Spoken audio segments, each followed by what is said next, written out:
Good afternoon, evening, morning, everyone, depending on where you are tuning in from. My name is Sydney Yeager, and I'm the public programs producer at the Museum of Jewish Heritage, a living memorial to the Holocaust.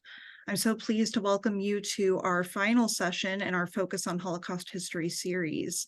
Here at the museum, we are dedicated to the crucial mission of educating our diverse community about Jewish life and heritage before, during, and after the Holocaust.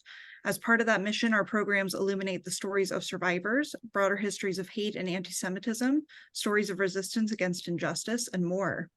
Thank you so much for joining us today virtually. We hope that you will visit the museum in person to see our current exhibitions, including the Holocaust, What Hate Can Do, which this class focuses on, and join us in October for the opening of Courage to Act Rescue in Denmark, the museum's first exhibition for visitors ages 9 and up.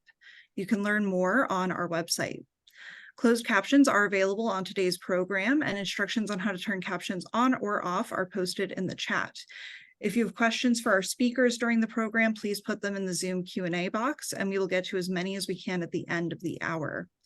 Today, we are honored to be joined by Dorota Glowacka, Warren Rosenblum, Gideon Greif, Anna Hájková, and Judy Teeter Baumel-Schwartz.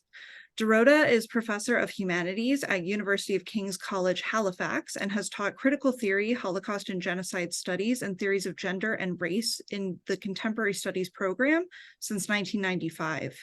She also lectures in the Foundation Year program and at Dalhousie University, where she's been cross-appointed to the graduate faculties of English, Gender and Women's Studies, European Studies, and Interdisciplinary Studies. Warren is Professor of History at Webster University. He is the author of Beyond the Prison Gates, Punishment and Welfare in Germany, 1850 to 1933, which won the Baker-Burton Prize of the Southern Historical Association. He has also published essays on the history of disability, eugenics and euthanasia, and anti-Semitism in modern Europe.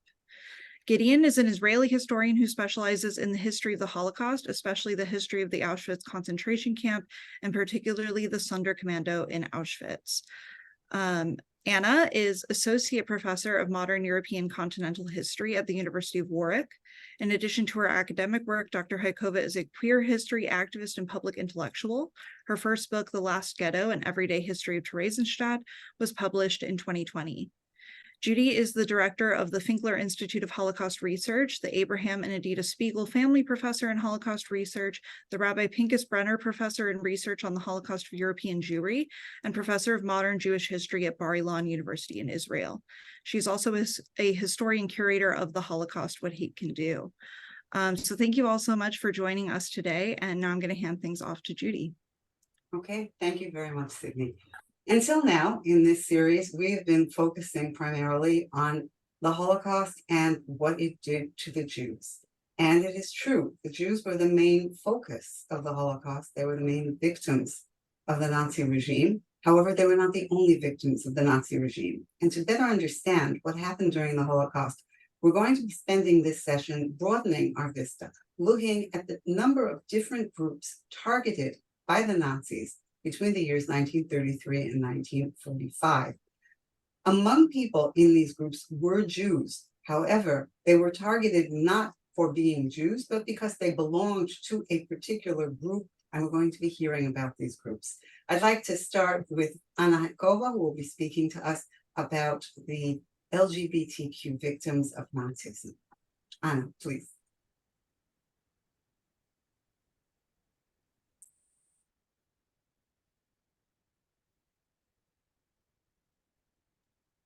Oh, Anna, you're muted. You're muted. What a rookie mistake. Thank you for the introduction. I'm thrilled to be with you guys again. That the Museum of Jewish Heritage has me again, and my pronouns are she, her. Sydney, you mentioned that. I work on queer Holocaust history, that is Jews persecuted as Jews who engaged in same-sex desire, which was an entirely new topic when I established it 8 years ago. But it was easier for me to establish it because it is an older cousin, or it's a young cousin of the older topic of LGBT persecution during Nazi Germany. So in a way, I am a small bird sitting on the giant shoulder of LGBT history. And also one of the reasons why I was able to develop this work is because of the generosity of many colleagues. So this is a topic that I know quite well, where I kind of contribute with my work. And in the following 12 minutes, I want to very straightforwardly first talk about gay men, then about lesbian women, and then about the most emerging research about trans people in Nazi Germany. So first, the persecution of gay men. Germany, of course, had the paragraph 175 of the Criminal Code that was established with the emergence of Germany in 1871. And what is interesting about the paragraph 175 that criminalized homosexuality, it only criminalized anal intercourse. And we know from research on Weimar Germany and queerness that quite often queer men who would be caught and prosecuted, they would self-defend by saying, yes, I engage in queer homosexual intercourse with this man, but we should not be sentenced under paragraph 175 because we engage in other sexual acts and not anal intercourse.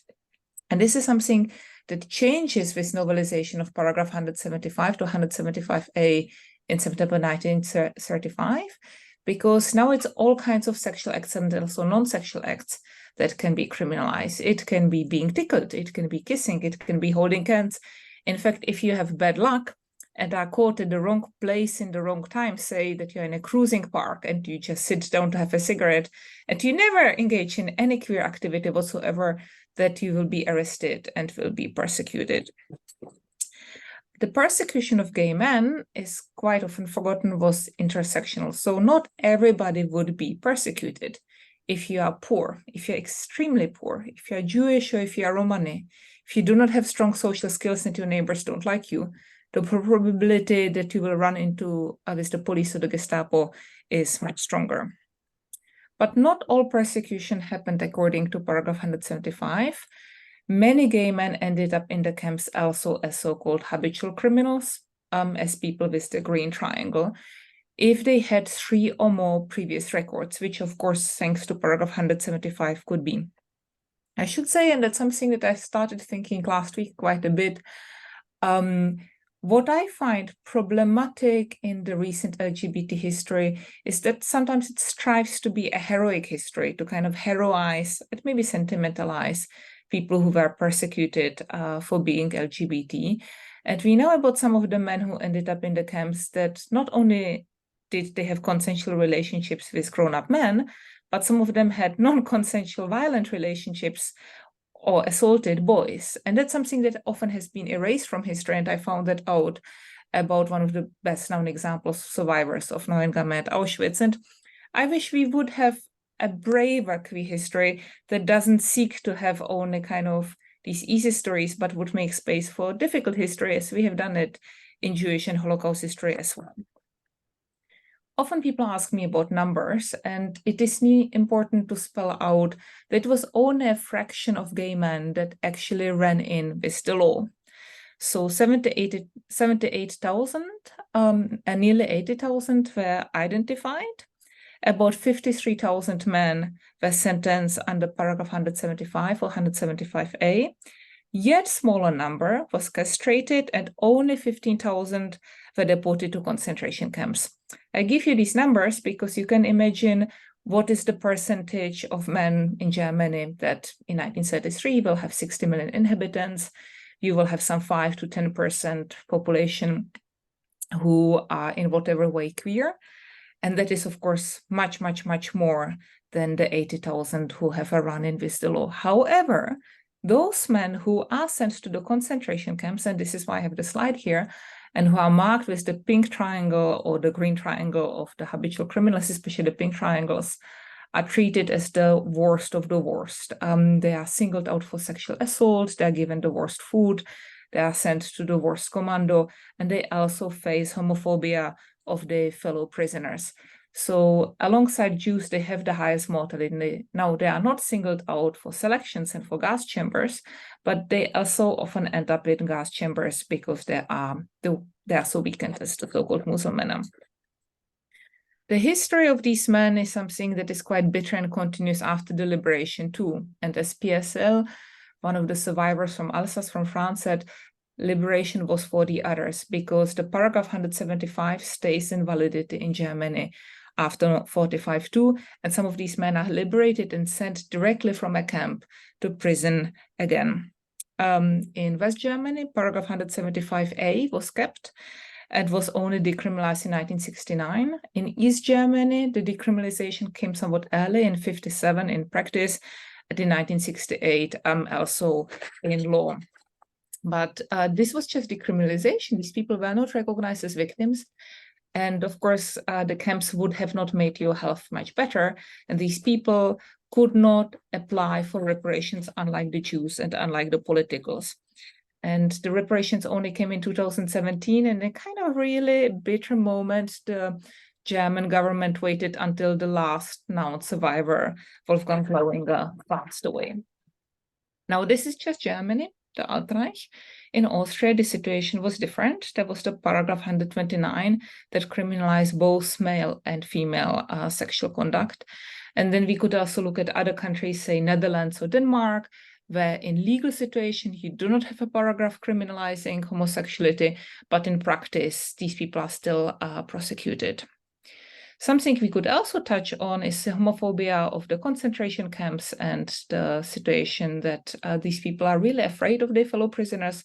That led to the fact that if these people survived, they were seen as kind of the worst of the lowest. They were so marginalized, they did not dare bearing testimony. But I'm aware I should stick to time, so I will leave it to Q&A if you guys want to discuss it.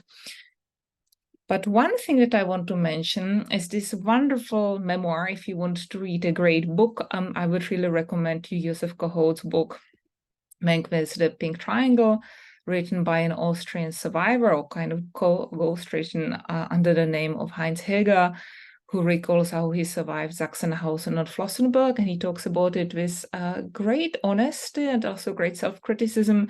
And it's a really poignant testimony about life in the concentration camps, seen from the perspective of somebody who was heavily stigmatized. Now about the women, the second part. This is a situation of triple erasure, because women in Germany were not persecuted under paragraph 175. And thanks to the fact that they were not criminalized under law, we do not have the sources. You know, usually if you work on queer history of men, you will go to the German archives and look from archive to archive for the 175 files. And you do not have them in the archives as such. So basically, you depend on the support of the archivist, if you're lucky and if they know these sources, or if somebody told you something about that. And this is a history that has never been systematically researched. And now comes the third part, because lesbians were women and female history was often not seen as so relevant. So you have the double stigmatization as queer and as women. And in the patriarchal history that is very remarkable for history in Germany and in the country of Germany, where it's written, that really meant that lesbians kind of fell off the table, and it's only something that is starting to change now. So you do not have any PhDs that were written on the topic and were funded. You do not have any historians who got jobs because they worked on lesbians in Nazi Germany. And this is also a history that sadly has been marginalized by a resistance of male gay historians who have been working on the persecution of gay men, because they felt, I mean, now I'm talking from the perspective that I disagree with, that the real persecution is something that the gay men persecuted, and women are kind of trying to be parasitically part of this history, that only you are kind of valid if you've been persecuted.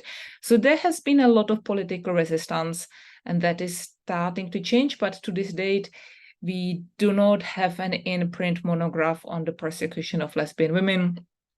We have life stories is written up by the Imen and Claudia Schopman, and there is nothing in English beyond articles. So I hope maybe this will change, and now I know about a couple of ongoing PhDs about queer people and trans people. Let me give you a couple of examples how the persecution of lesbian women look like, and an example that I particularly like, and it's also the story of the first stumbling stone, the first Stolperstein in Berlin for a lesbian woman persecuted for her lesbianism, is Alice Muller, a young woman who worked for the public transport in Berlin, and she was caught at parties that she kind of would show up late and a bit hungover for work, but at these parties, she did not only party and she did not only drink, but she also engaged in same-sex conduct with colleagues. And after interrogations by Gestapo, she was not passed on to the justice system and did not end up in prison because, after all, she was not part of the paragraph 175, but the police passed her on to Ravensbrück. And in Ravensbrück, she eventually succumbed to diseases and died in 1943. And here she was sent with the red triangle as the protective custody. We know, thanks to work of French historian Camille Fauroux and Jens Dobler and others, that while the Nazis did not use paragraph 175, they made use of a number of paragraphs of the criminal code to persecute women, say causing a public disturbance or prostitution or sex with minors. That does not mean that these women had sex with minors. It means that the police used these paragraphs to actually persecute these women. And again, the point on intersectionality is incredibly important here. If you were upper class or upper middle class, if you were well-liked, if you were non-Jewish and so-called Aryan, then you are particularly well protected. But if you are Jewish, if you are politically active, if you are working class or maybe even lower than working class, if you are not well-liked among your neighbors, the probability is that your neighborhood will not tolerate you. And Lori Marhoefer has written a really famous article about the case of a resistance fighter in Würzburg, Ilse Dotzke, that I can then afterwards put into the chat because it's also open access. It's a great story. And it's also a story of Righteous Among the Nations, person who saved Jews, who for many, many years has been erased as a lesbian. And it's a really central part of her history. I want to move to another beautiful footnote, and that is the commemoration of the lesbians. I've already touched on the resistance of gay men. Okay. Sydney, can you do something? Well, I'm not sure who's sharing their I think screen. Gideon. Are sharing, can you please Gideon, I think that might be you. Could you please unshare your screen right now? And then Anna, if you want to try sharing your screen again. Thank you. And will I have more time? Yes. Not really. Thank you. So here we are.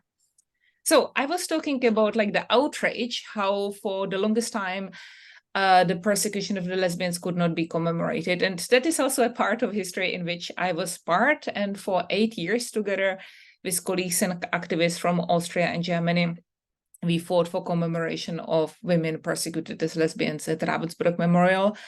We were called Krawallesben, like, how would I translate it? Like basically stupid lesbians or lesbians who do havoc. And kind of shown as kind of crazy and hysterical people. But we didn't give up. I tried to show over and over that I'm a serious historian with a serious job at a perfectly fine university in the UK. And eventually it worked out. And last May, we were finally able to place a memorial globe in the Ravensbrück Memorial. It's kind of this globe. And I was invited as one of the speakers. And that is sometimes at night when I wonder if my life is important. I think actually I did accomplish something that's very important.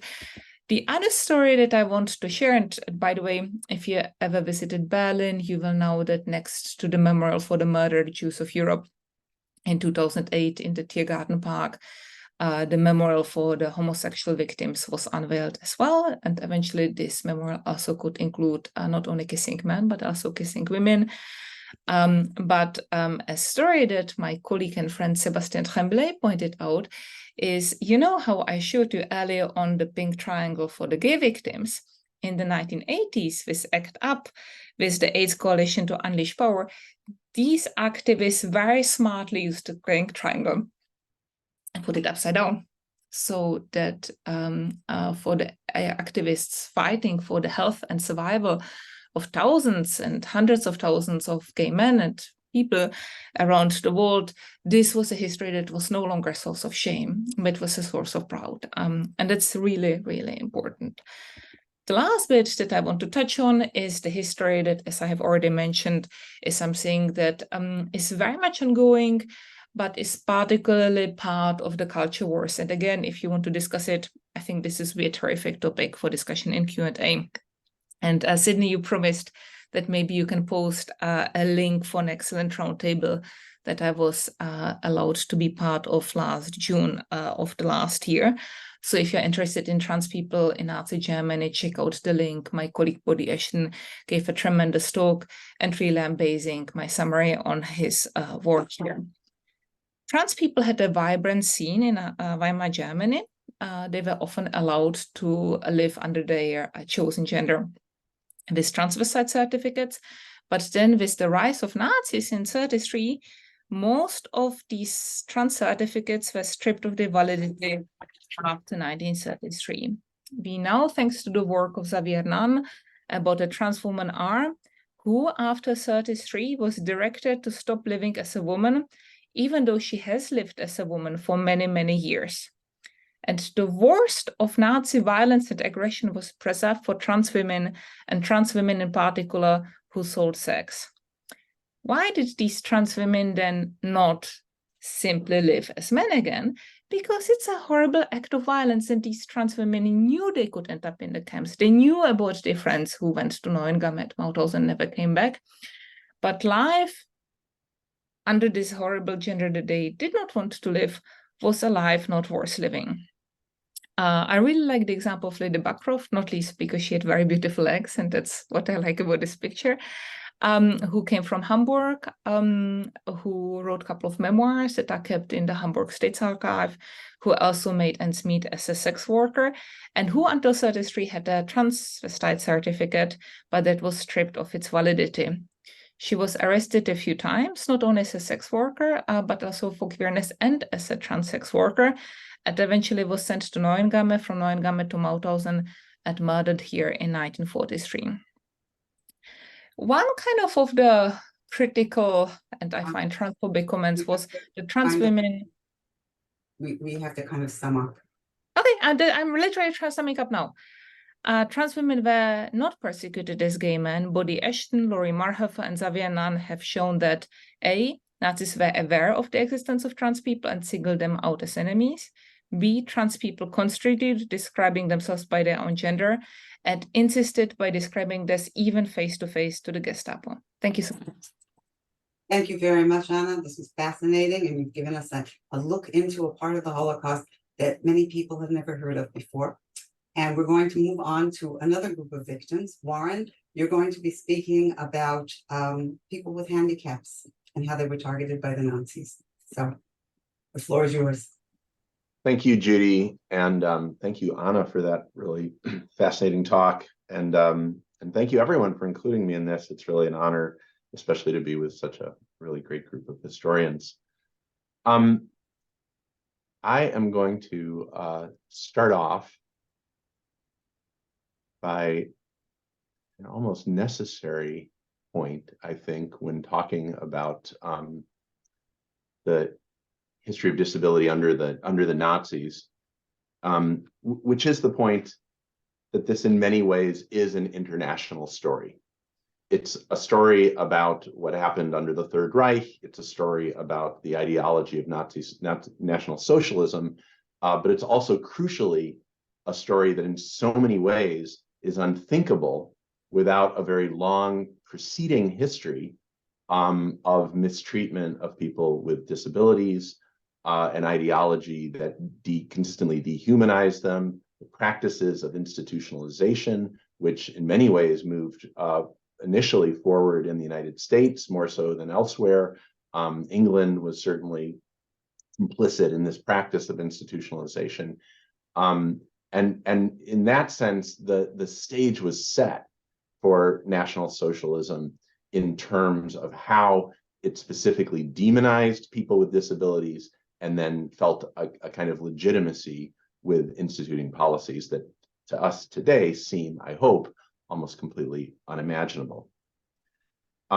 So in particular, what I'm calling the Nazi promise, the Nazi dream of a kind of utopia in which they would be free from the burden of disability, mental disabilities, physical disabilities, disabling diseases.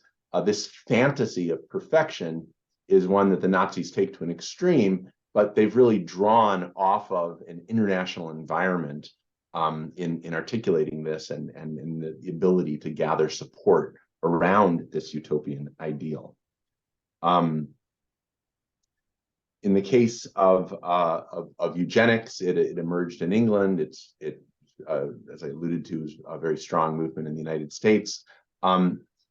Hitler and his movement are distinctive in connecting this ideology of eugenics, the dream of using the state to perfect the racial health of the nation, connecting that to broader concerns of national power, of national efficiency, and of course, allowing Germany to recover from the Great Depression and from the humiliating defeat of World War I. This really created a kind of potent brew behind the idea of eugenics, and in so many ways, people with disabilities become the focus of the state's propaganda and the state's policy initiatives. I'm going to talk in broad terms about 3 areas of persecution of people with disabilities, because Gideon soon is going to be speaking more specifically to the topic of mental disability. And as I'm going to hopefully make clear, the story of the killing, the story of euthanasia, is so much about the treatment of the mentally disabled that in many ways I'm going to kind of leave that to Gideon. I'm not going to focus too much on the euthanasia, although I will be kind of in some ways setting the stage for that discussion and for Gideon's presentation. But I am going to be talking about social discrimination particularly against people with physical disabilities, forced sterilization, and this very important theme of propaganda.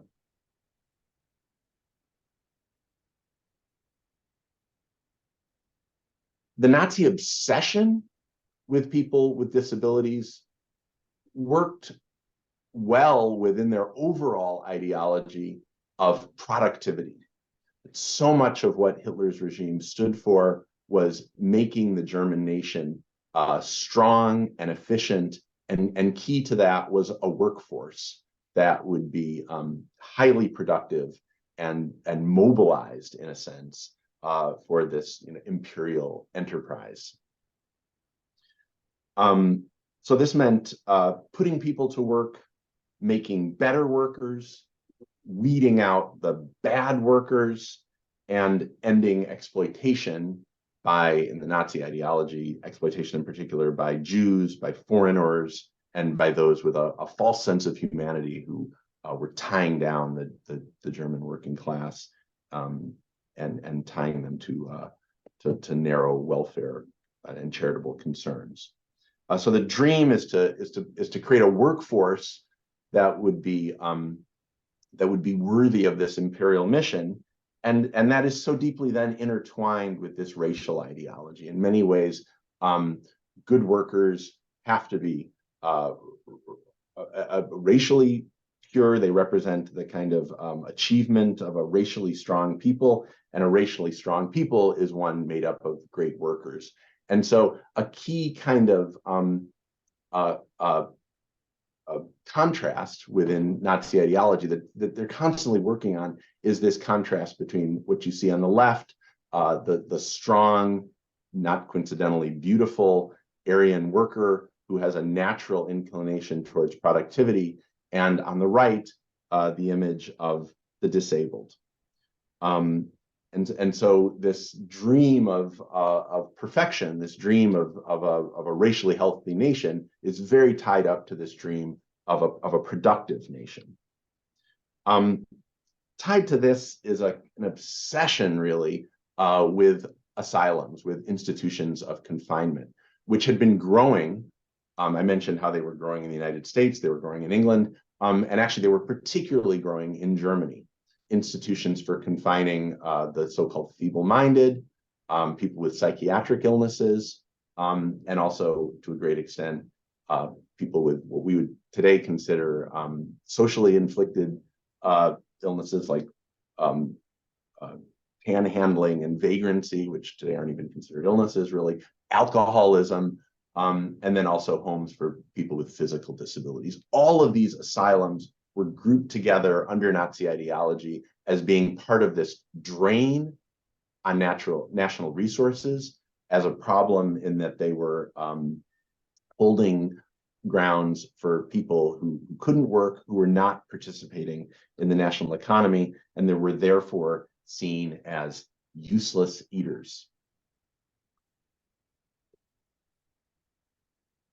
While there's this very strong tendency to generalize about people with disabilities as a whole, and again, I think one of the distinctive elements of this category is that these are that people with disabilities are problematic workers. They're unproductive elements to a lesser or greater extent. But the Nazis were also very concerned with making distinctions among the disabled. The first, and in some ways perhaps the most obvious distinction, was between people who had become disabled as a result of fighting in the war or accidents versus those with a hereditary illness.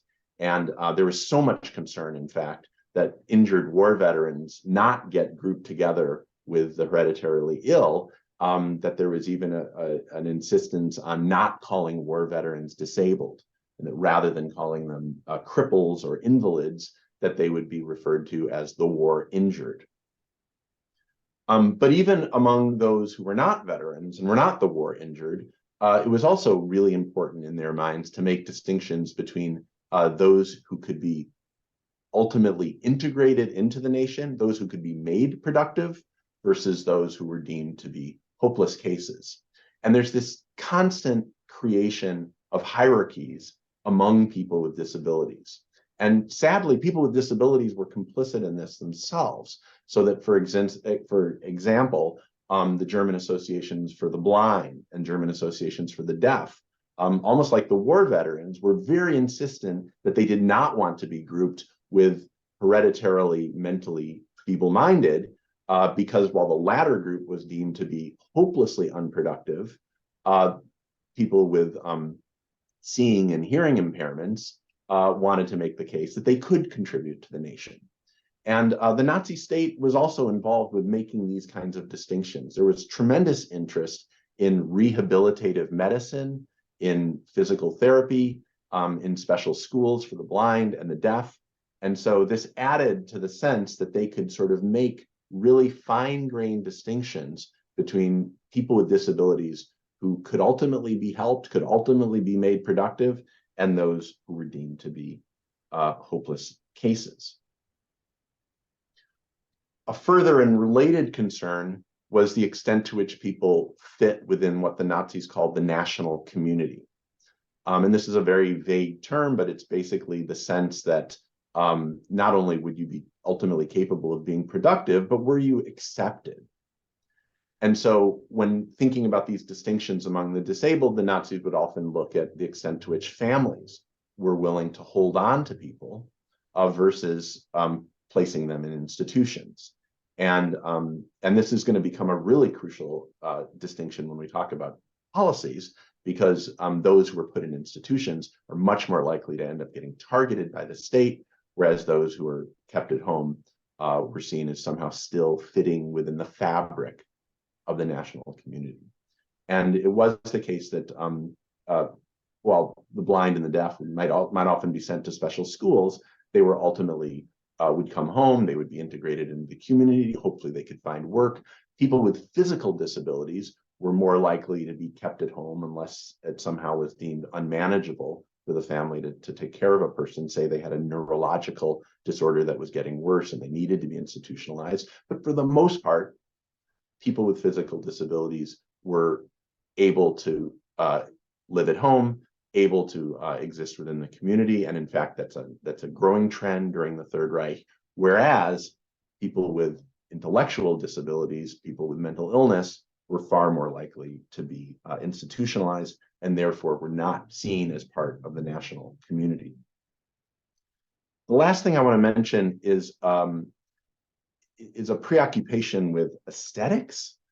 There, as I think I referred to in the case of that Aryan worker that I showed a moment ago, there was this not accidental sense that beauty and productivity were also linked, and that the racial health of the people would be increased as we become more beautiful, as marriage is made into an Aryan phenomenon. Aryans are encouraged to reproduce, and that likewise weeding out the mentally disabled and the physically disabled was also about weeding out those who were deemed to be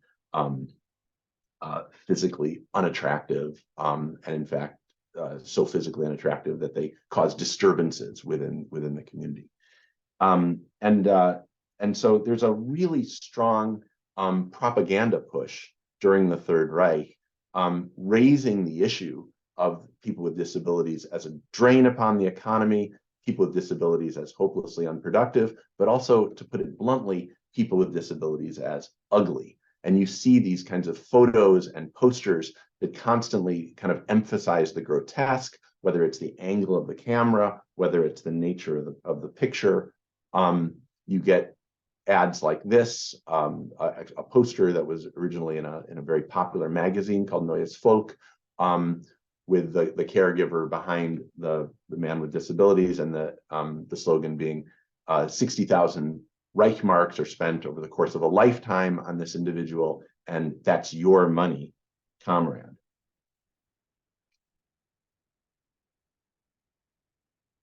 This propaganda campaign was staggering in its breadth. The Nazis not only produced these kinds of magazine images and advertisements and articles, but they also put together films that were shown in villages and towns and cities across the country.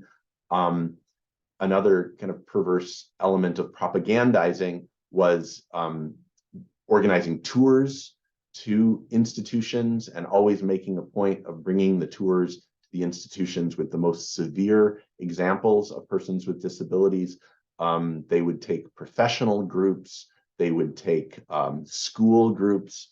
One former student in Germany in this time described his biology class being taken to a nearby institution and the teacher making a point of trying to show them the most animal-like images of people with disabilities confined in these places.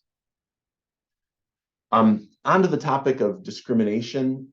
In the broadest terms, we can say that all peoples with disability were discriminated against, really whatever the category, and that includes blindness and deafness and the ones I mentioned earlier. They were excluded from the social welfare state. The Nazis, in their dream of Aryan reproduction, were making marriage loans available to healthy marriages, but anyone with a disability would be prevented from getting a marriage loan. The Nazis created obstacles to higher education for people with disabilities, so that even if you qualified to enter the track towards a university by going to a so-called gymnasium, that you would be deprived of entering a gymnasium simply because of hereditary blindness, deafness, or even other forms of physical disability. And that was a very severe obstacle to people with physical disabilities who might be excellent students, but that would ultimately prevent them from getting into a university track. And then in 1935, much more dramatically, the Nazis passed a marriage law, which required any couple planning to get married to get a marriage certificate. And this certificate was only available if it could be shown that there was no mental impairment, no hereditary disease, nothing that, in the wording of the law, quote, made the union undesirable for the national community. So people with, even in some cases, minor disabilities could actually have a path of marriage blocked to them.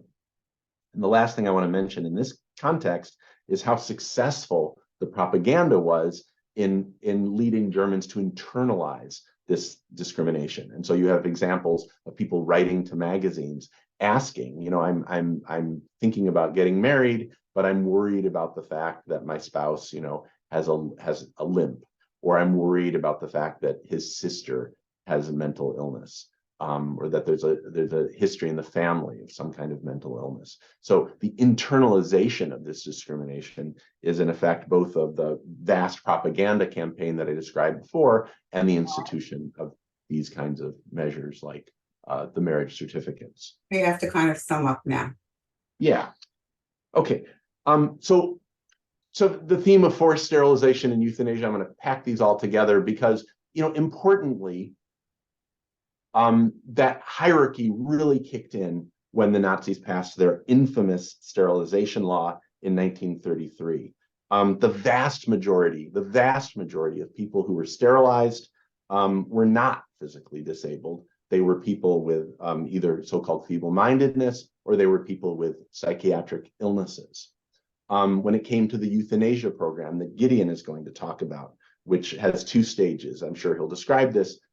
First, the T4 program in 1939, and later the so-called wild euthanasia, where people are being killed with disabilities around Germany in a very haphazard, decentralized fashion. But in both of these cases, sterilization and euthanasia, people with physical disabilities are relatively spared because of this hierarchy of concern. And so the vast majority of targets of sterilization, the vast majority of targets of euthanasia are people with mental, not physical disabilities. I want to make that clear on the one hand, but I also want to make clear that sterilization and euthanasia, almost like what Anna was describing with policies towards lesbians and gay men. Yeah. Oh, I'm amending. Just that there was a certain amount of arbitrariness and that people could also end up being killed because of physical disabilities as well. And I'm happy to say more about that in the question and answer. Thank you, and my apologies for going over, Judy. Thank you very much. We're going to move along. Gideon, it's your turn, and you're going to be speaking about people with emotional disabilities. And please try to keep to the time limit because we're going to be very much over the time at this point. Thank you so much. Dear friends, good evening, good morning. Thank you very much. I'm very honored to be here today, and I would like especially thank you, Professor Judy Baumann-Schwartz, for your kind and friendly invitation. It's a big honor for me. Thank you so much. On a personal note, when I was asked what is the topic I would prefer to talk about, I naturally, if I can say so, chose the autism or autismus, since I'm a father of a charming child, Armand, who is on the autistic spectrum.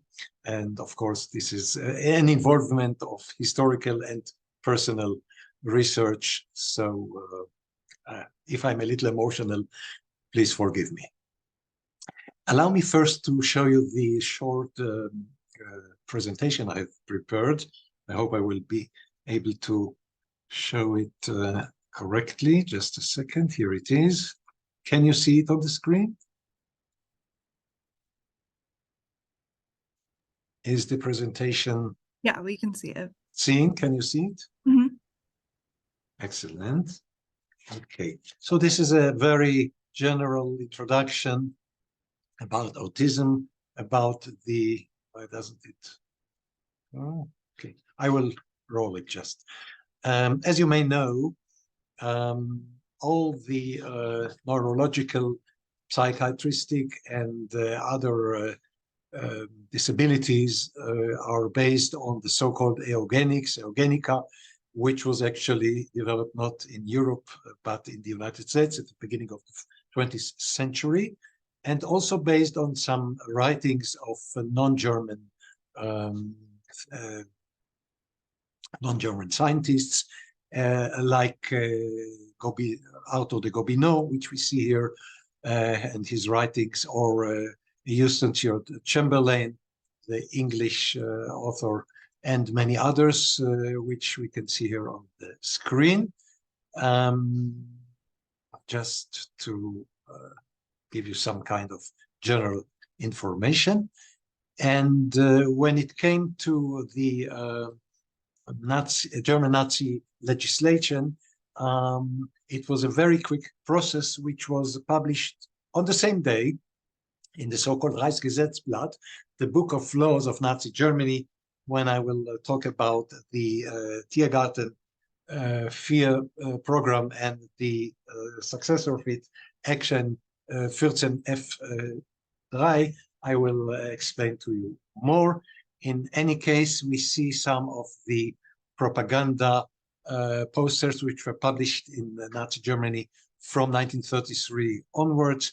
You see here the poster describing the Nuremberger Gesetze, the Nuremberg laws, defining the super races, the non-super races, and especially interesting, my colleague already screened some of such posters, is the explanation or basing the necessity of murder, of mercy murder, on the economical aspect, because most people would surrender to such explanations more than ideological or other kinds of explanations. So, in other words, what is better for you, dear citizen, to pay all your life a lot of money, or to spare this economical suffering, and let's get rid of those who are a burden, a severe burden for your pocket, and then you can continue your life and be more generous, more rich, more wealthy. This poster, by the way, was already presented a few minutes ago, but I have to add one word which my colleague missed. It's written here, Volksgenosse, colleague, dear colleague, das ist auch dein Geld. It's also your money, which means you have a lot of expenses, but this will be additional to all your previous expenses if you are not allowing us to conduct a mercy killing or mercy murder for this person who will never be important or crucial for our society. Can you see the pictures on the screen? Yes. And the man who is responsible for the so-called special treatment against autism and autists is this person, Hans Joachim Friedrich Karl Asperger. Allow me to present him. He was born in 1906 in Vienna. He died in 1980 as well in Vienna. He was an Austrian physician, noted for his early studies on neurology or disturbances of neurology, specifically in children. And he is the founder of the autism spectrum disorder, which is called, until today, the Asperger syndrome. Actually, he defined the spectrum only in 1944, but he treated autist children already 20 years earlier, and he based his early researches on other researches made by the neurologist Grunia Sukareva already in 1926. He wrote more than 300 scientific publications on psychological neurological disorders, and shortly before he died, some researchers found the connection of Hans Asperger, Dr. Hans Asperger, to National Socialist German Nazi euthanasia ideas, and I would like to elaborate on it a little later. First, allow me to show you more photos. Here he is, Dr. Asperger, shortly before he died, and some of the euthanasia program documents which were endorsed by the German Nazi government and got from the beginning the consent of the Führer Adolf Hitler. We see here the team of the of Dr. Asperger in his Vienna clinic, which was called Am Spiegelgrund Clinic, a very central and significant institution which has to be described later. I repeat, Am Spiegelgrund Clinic. Here he is in the center, and here with some of his young patients in Vienna. I have collected many documents, and this is the Stolperstein of one of the autistic children, Alfred Wödel. born in 1934, which was arrested on February 6, 1941, Heilanstalt, which means a clinic, so to say, in the same institution I've just mentioned, Am Spielgrund, and was murdered there on February 22nd, 1941, which means only 18 days after being arrested. We see here a significant cemetery of some of the victims of the Spiegelgrund clinic, all autistic children and adults, and some of the literature which was published in recent years, Asperger Kinder, Die Geburt der Autismus im Dritten Reich by Edith Schaefer, one of the most renowned psychologists and psychiatrists. Asperger's children, oh, we had this already. And about the euthanasia program, this is the most significant order given by Hitler on September 1st, 1939. Something about the Am Spielgrund Clinic, which is extremely significant to the autistic research. Am Spielgrund was a children's clinic in Vienna during World War II, where not less than 789 patients were murdered under child euthanasia in Nazi Germany. About 1/3 of them were defined autistic. Between 1940 and 1945, 5 years long, the clinic operated as part of another psychiatric hospital called Am Steinhof, later known as the Otto Wagner Clinic, within the Baumgartner Medical Center, located in Penzing, the 14th district of Vienna. Am Spielgrund was divided into several sections. One was the so-called Reform School and a children's ward where sick and disabled adolescents were unwitted subjects of so-called medical experiments and victims of nutritional and psychological abuse. Some of them died by lethal injections and even gas poisoning. As you may know, the same team of the so-called euthanasia later on was very active, very central in the so-called final solution of the Jewish people under Globocnik, who was located in Lublin. Other autists were murdered by disease, by starvation, exposure to the elements and accidents relating to their conditions. And said, 2 minutes. Somebody speaking? Yes, you have 2 minutes. Really? Yes. Wow. So let me talk about Hans Asperger. Under the Third Reich, with his position as a doctor in Vienna, he was a decision maker in the context of examination of minors. And if he wanted, and he did, he could defend them if he thought they would integrate into the Volk, the so-called national community of Nazi Germany, or the contrary, sending to Spiegelgrund Clinic the minors he thought were too deficit and therefore unfit for integration. It was all under his sole decision.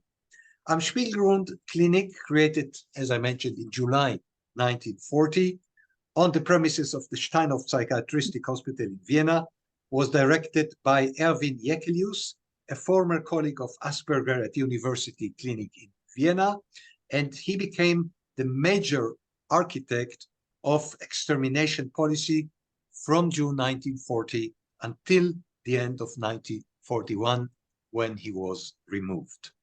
During the last 2 years of Second World War, from April 1943, Asperger was a doctor for the Wehrmacht, so he underwent 9 months of training in Vienna and Brünn, and then was sent to the infantry division in Croatia, and was not more active within the research of autism. But later on, after the war, he resumed his career with no problem because his connections to the euthanasia program was not yet researched and published. Just a few words about Action Tiergarten. The time Fear. is up. Gideon, I'm afraid you have to end. We have to go on to the next speaker. So can I show you just two more documents? And the most important person was the secretary of Hitler, personal secretary Philip Buhler, which was the administrative head of the Tiergarten 4 program. And the main criminal was the personal physician, personal medical doctor of Adolf Hitler, Karl Brandt, who was hanged after the Nuremberger trials. Sorry for the short time. Thank you very, very much. We are moving on directly to our last speaker, Dorota. Please sum up what we've heard until now. Well, hello. I will speak very fast. I have quite a few points to make, but I'll be quick. And we'll start with that a relatively recent paradigm that emerged in Holocaust studies is called integrated history, which refers to going beyond the paradigm of uniqueness and integrating it into a much broader range of historical forces and phenomena. And usually it's about comparisons between the Holocaust and other instances of genocidal violence. But I want to ask how the knowledge about the experiences of the groups we just talked about, non-Jewish victims, queer, non-Jewish, and Jewish victims, has been integrated into the mainstream scholarship and popular narratives of the Holocaust.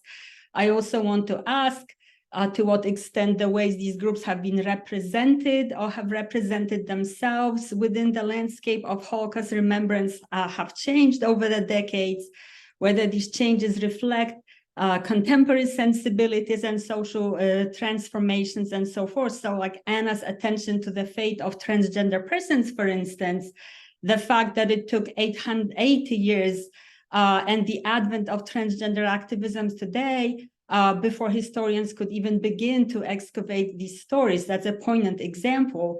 Or perhaps the impact on commemoration of the victims of T4 of the adoption in 2006 of United Nations Convention on the Rights of Persons with Disabilities and so forth. So related to that, it would also be worth asking whether these changes have been consistent across the discipline of Holocaust studies in various countries. For example, the manner in which the experiences of LGBTQ plus persons have been integrated into the Holocaust narrative in North America and in Poland, probably in the Czech Republic, are very different. So also, why do certain areas of Holocaust experiences remain unexplored and under-researched? For instance, so little is known about sexual violence against persons with disabilities during the Holocaust. Another issue I want to raise is the question of terminology, what labels are appropriate to describe these groups, and who and what factors dictate the changes. For instance, Roma and Sinti, persons with disabilities, have replaced some of the previous terms. Okay, great. Thank you. Terms that today are considered derogatory. And in the 1990s, the saying, "nothing about us without us" became a slogan for disability advocates, and now it has expanded to other groups. So in Holocaust studies, this means that the members of the groups that were targeted by the Nazis and are now actively involved in the ways they are represented rather than spoken about and marginalized as these other groups. So I will quickly focus on the experiences of the Roma and Sinti and Afro-Germans as victims of National Socialism. It is well known that the Roma and Sinti became the targets of persecutions immediately after the Nazi rise to power in 1933, subjected to measures such as internment and sterilization early on. Quickly, the pre-war Romani population in Europe was around 1 million and 1.5 million. Between 250,000 and 500,000 of Roma and Sinti were murdered during the Romani genocide. And they were killed in all the major killing centers, Chełmno, Bełżec, Auschwitz-Birkenau. Entire communities were destroyed, and these crimes have remained unacknowledged for decades. And then the murder persecution of the Roma were not specifically included in the main Nuremberg trials. So the victims and survivors did not receive legal justice. And then it affected restitution claims and so forth. And the violence against the Roma, just as with the LGBTQ victims, negative stereotyping did not subside after the war. In recent years, there have been intensifying instances of violence against the Roma in Europe, Ukraine, Poland, Hungary, Italy, and elsewhere. So I just have a few images. Sydney, if you can pop them up. I'd like to turn to the subject of commemoration. What you see is the display. I hope you can see that by also describe of their own. This is the display on the Roma and Sinti in the permanent exhibit of the United States Holocaust Memorial Museum. And it has been criticized for a culturally insensitive depiction of the Roma and Sinti. It consists of a wagon. The wagon belonged to a Czech Roma and Sinti family, which the museum bought from a Czech film studio. And it's against this large photograph of a similar wagon. And then there is some documentation on the right side of the experiences of one Roma family. And my colleagues at the museum are really very aware of it and trying to change the display, actively disseminate the knowledge about the Roma and Sinti, and I really applaud them for it. But in the meantime, the visitors to the museum, what they see is a kind of reiteration of negative stereotypes about the Roma and Sinti related to their itinerant lifestyle. The exhibit marks them as kind of separate, without any detail or the Romani own viewpoint of the events of Samudaripen, which in the Romani language means mass murder. And this is how Romani scholars today refer to the genocide of the Roma, replacing the former term oporaimos. And if I could have the next slide, please. A poignant emblem of this lack of recognition. Can you see the images or not really? Yes, wonderful. Is the site of a former camp for the Roma at Lety, which is located in the Czech Republic and not very far from the Memorial Museum at Theresienstadt. And at Lety, about 1,300 Czech and Moravian Roma and Sinti were incarcerated. And in the early 1970s, the communist regime rejected a proposal to erect a Romani Holocaust memorial there, and a pig farm was built at that site. So despite many protests, that farm remained in operation until 2010. The buildings were only demolished last year, and there is supposed to be a monument and a museum. So we need to bear in mind that while the Nuremberg laws primarily targeted Jews, they were also directed at all populations that were deemed non-Aryan. And if I could have my next slide, the Afro-German population in Germany numbered several thousand. These were former German colonial subjects or the descendants. And then Germany lost the colonies after World War I. So their lives became even more precarious. They didn't have citizenship. They couldn't go back. Another several hundred of Black Germans were the interracial children of German women and French colonial soldiers in Rhineland. While Black people in Germany experienced hardships, terrible racism before the war, under the Nazi rise to power, their lives became unbearable. And they were excluded from that national community that you were talking about, Warren. They couldn't emigrate, they couldn't find employment. Racial hatred was expressed openly toward them. Black children in schools were degraded, in some cases expelled. Starting a family was close to impossible, and so forth. And in 1937, the multiracial children from the Rhineland, they were now entering the reproductive age, and they were all subjected to forcible sterilization. Although some Afro-Germans became victims already in 1934 under the hereditary health law. So Ferdinand Allen, if you see the Stolpersteiner, the son of a British Black musician and a white German mother, was institutionalized for epilepsy, sterilized, and then murdered at Bernburg as part of T4. And then with the radicalization of the Nazi policies, Afro-German people were incarcerated in prisons, concentration camps, psychiatric facilities. So here you see two Stolpersteiner that were put in 21. There are only 4 to Afro-Germans right now. So I'm concluding, this integrated history of the Holocaust is so much more than just filling in the gaps in scholarship and Holocaust Museum. It also involves, as Anna has emphasized, thinking of the histories of various victim groups intersectionally, that is considering the cases of those who belong to one or two or more victim groups, Jewish and queer, and Jewish and disabled, and Jewish disabled and queer. And we know these histories, it involves writing these histories in the way that shows how the fates of different groups were interconnected, with a view to what Michael Rothberg described as multidirectional memory against this model of competing memories, so that the memory and knowledge of the experiences of one group can be expanded in this dialogical interaction with historical memories of another group. But it also involves often solidarity between victim groups and the descendants. And an excellent example is we show Ari Yoskovich's book, Reign of Ash, Roma Jews and the Holocaust, which has been widely recognized because it's an excellent book. Thank you, exactly. But also because it speaks to these new exigencies in Holocaust scholarship. And very quickly, my example just showed the picture, if I can have my last slide. This is the biography of Alfreda Noncia-Markowska.